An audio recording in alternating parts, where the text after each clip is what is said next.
എങ്ങനെയാണ് ആ പള്ളി പണിയാനുള്ള പണം നമ്മൾ കണ്ടെത്തുന്നത്?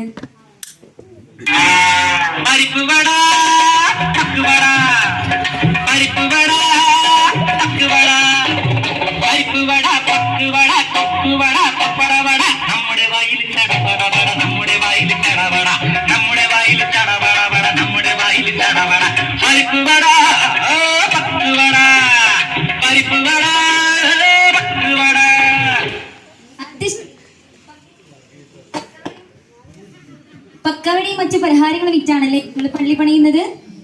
നമുക്ക് പള്ളി മാത്രം ഉണ്ടായ പോരല്ലോ, നല്ലൊരു വികാരിയച്ഛനെ കൂടെ വേണ്ടേ? അപ്പോ സുന്ദര സുമുഖനും സുസ്മേന്മതനുമായ ഡുമനിയച്ഛനെ കുറിച്ച് എന്താണ് നിങ്ങൾക്ക് പറയാനുള്ളത്?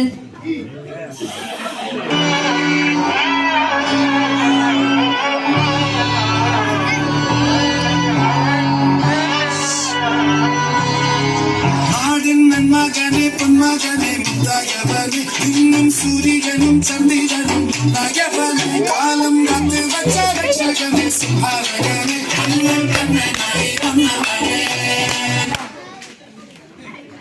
അപ്പൊ ഇതാണല്ലേ നമ്മുടെ ഡൊമിനിയച്ഛൻ. ഇനി നമ്മുടെ അച്ഛന്റെ ചങ്കും ചെങ്ങാതിയും ഫിറ്റ് ആൻഡ് ടഫും അച്ഛന്റെ ബോഡി ഗാർഡുമായ നമ്മുടെ കപ്പ്യാരിനെ കുറിച്ച് എന്താണ് നിങ്ങൾക്ക് പറയാനുള്ളത്?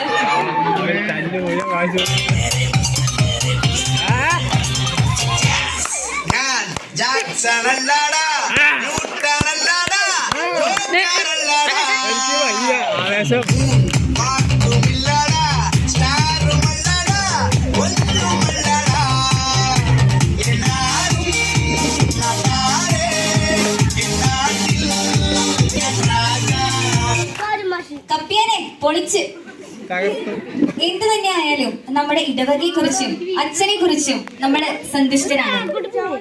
ഇനി സന്തോഷത്തിലും സ്നേഹത്തിലും സാഹോദര്യത്തിലും കഴിയുന്ന നമ്മുടെ ഇടവക കൂട്ടായ്മയെ കുറിച്ച് എന്താണ് പറയാനുള്ളത്?